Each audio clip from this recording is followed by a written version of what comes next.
सभी दर्शकों को टोरादून की तरफ से नमस्कार। मैं हूँ ऋषिपाल और दोस्तों आज हम पहुँचे हैं जींद और हमारे साथ जो मूर्तियाँ हैं वो किसी परिचय के मोहताज नहीं। इन्होंने अपना पूरा जीवन आर्य समाज के कामों में लगा दिया। तो विस्तार से हमारे साथ आर्य साहब भी हैं, डॉक्टर साहब ये भी बताएंगे, वकील साहब भी हैं और एसडीएम साहब भी हैं। तो सबसे पहला प्रश्न आपसे रहेगा वकील साहब। जी मालिक, आप नमस्ते तो जी। नमस्ते जी, एक बार परिचय दे दो हमारे दर्शकों को। जी, सबसे पहले तो मैं आपका और आपके दर्शकों का धन्यवाद करता हूं और आपको देता हूं कि आप सामाजिक मुद्दों को उठाते हैं। जी, मैं अशोक आर्य एडवोकेट। हम किसानी संघर्ष के लिए काम करते हैं पिछले 2 दशकों से और मेरा गांव बहल है।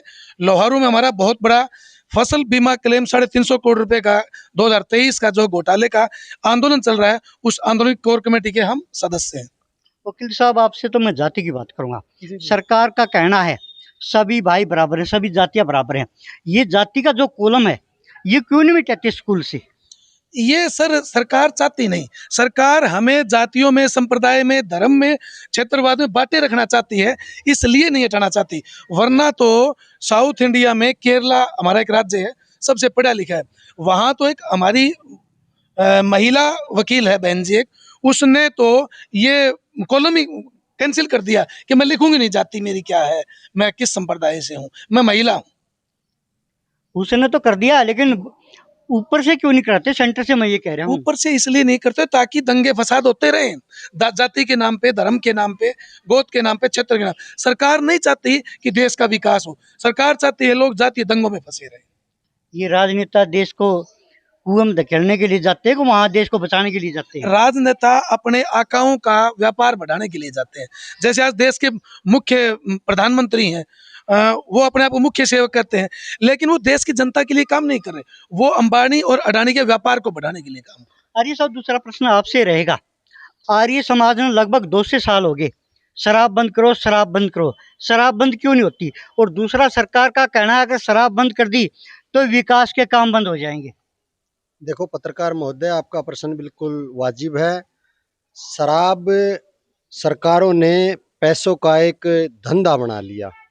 एक तरफ तो सरकारें शराब की ठेके खोल रही है, दूसरी तरफ बड़े बड़े सेमिनार लगाती हैं कि भाई शराब बहुत बुरी चीज़ है, शराब को छुटाना चाहिए, युवा बर्बाद हो रहे हैं। तो आप पत्रकार महोदय, जनता इतनी मूर्ख नहीं है। आप देखो एक एक जब इलेक्शन होता है एक एक कैंडिडेट करोड़ों रुपए की शराब बांटता है, क्या सरकार को नहीं पता? और एक तरफ ये कहते हैं युवा बर्बाद हो रहा है। युवा बर्बाद क्यों नहीं होगा? अगर दारू की गंगा बहेगी, अगर दारू पर अंकुश नहीं लगाएंगे, अगर दारू पर रोक नहीं लगेगी, जब तक हमारे देश के युवा बर्बाद होंगे, और बर्बाद ही नहीं, हमारा देश सोने की चिड़िया भी नहीं कहलाएगा। आप भी आर्य समाज का प्रचार कर रहे हो। आर्य समाज ने क्या किया समाज के लिए? आर्य समाज ने तो ये चांदना नहीं हो रहा जो ये रोशनी हो रही है, सूर्य या देव निकल रहे हाँ ये जो सूर्य देव निकल रहा है, ये ऋषि दयानंद की देन है। ये बेचारे कैसे? सारा कैसे है? देश अंधकार में डूबा हुआ था। ऋषि दयानंद आए, ऋषि दयानंद ने बातें बताई, वेदों की बातें बताई, योग को प्रचलित किया, तो लोगों के दिमाग में आया। तो आज आज देखो राष्ट्रपति भी महिला है, नहीं तो पैरों की जूती समझा जाता था महिलाओं को। आज बहुत कुछ किया ऋषि दयानंद ने, आज हम यहाँ पर खड़े हैं, ऋषि दयानंद की देन है। हजारों हजारों युवा क्रांतिकारी जिन्होंने आपकी जान की आहुति कर दिया, लाखों लोगों ने, ये किसकी देन है? ऋषि दयानंद ने उनको तैयार किया। आर्य साहब ने देखिए बहुत बड़ी बात कह दी, क्योंकि स्वामी दान ने कहा है कि महिलाओं को पढ़ाओ। अगर माँ शिक्षित है तो पूरा देश शिक्षित होगा। तो अगला प्रश्न हम एसडीएम साहब से करेंगे। आपका भी स्वागत है हमारे चैनल पर जी। धन्यवाद जी। अपना एक बार परिचय दे दो हमारे दर्शकों को। मैं इंदर सिंह पूर्व एसडीएम के नाम से ही आजकल मेरे को जानते हैं, क्योंकि मैं सेवानिवृत्त हो चुका हूँ। एसडीएम साहब, आप भी बहुत अनुभव हो लिया होगा जिंदगी का। देश क्यों नहीं सुधरता? पाखंड की तरफ क्यों जा रहा है बार बार? अज्ञानता की वजह से पाखंड की तरफ जा रहा है। जब ज्ञान हो जाएगा कि ये पाखंड है तो उसको छोड़ देगा। कब होगा? अब तो साइंस भी बहुत तरक्की करेगी। साइंस तरक्की करेगी, वो भौतिक उन्नति है, लेकिन मैं आपको ये बता दूं, ऐसा भी युग था कि हमारे जो प्राचीन है, हम आर्यों की संतान है, कोई भी इनकार नहीं कर सकता कि मैं अपनी माँ बाप की संतान नहीं हूँ। हमारे पूर्वज जितने भी ऋषि हुए, ब्रह्मा से लेके जमीनी पर्यंत, महर्षि दयानंद पर्यंत, हजारों लाखों ऋषि हो चुके, वो आर्य थे। श्री रामचंद्र जी आर्य थे, श्री कृष्णचंद्र जी आर्य थे, हनुमान जी आर्य थे, और हम उनकी संतान हैं। तो जब आप ये कह रहे हैं कि भौतिक उन्नति इतनी हो गई, महर्षि दयानंद डंके की चोट से कहते हैं कि हमारे प्राचीन जितने पूर्वज थे, और वो जमाना था कि ये भौतिक विज्ञान भी आदि भी नहीं है, ऐसी ऐसी विज्ञान हम भौतिक उन्नति को प्राप्त, ये उतार चढ़ाव आते रहते हैं इस सृष्टि के अंदर।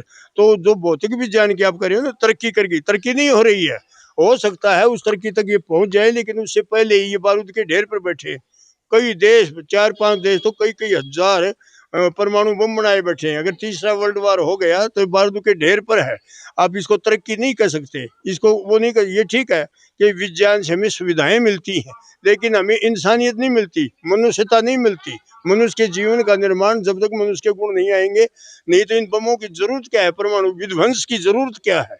हम प्यार प्रेम से रहें, तरक्की करें, तो ये कोई विज्ञान की उन्नति नहीं है। विज्ञान की उन्नति तो ऐसी हो ली हमारे प्राचीन पूर्वजों के पास कि आज उसकी आदि भी नहीं है। आर्य साहब, कई लोगों का कहना है आर्य समाज में वैसे घी को अग्नि में डाल रहे हैं, हवन से क्या लाभ है? मैं बताऊं, जो ये लोग कह रहे हैं ना कि भाई हवन में वैसे अग्नि वैसे घी डाल रहे हैं, इनको ये एसडीएम साहब ने बताया ना, अज्ञानता इन लोगों में। अज्ञानता और ज्ञान जब हो जाएगा ना, तो जब पता चल जाएगा अग्नि में घी डालने से कितना वायुमंडल शुद्ध होता है, बहुत ज़्यादा वायुमंडल शुद्ध होता है। देखो, वायुमंडल एक शुद्धता के लिए ही नहीं, एक संस्कार के लिए भी ये बहुत जरूरी है। बच्चे में संस्कार आएंगे और संस्कार से ही पता चलेगा कि हमारे जीने की क्या शैली होता है। ये जो हुई श्रेष्ठो क्रम, इससे बड़ा क्रम कोई नहीं है श्रेष्ठ।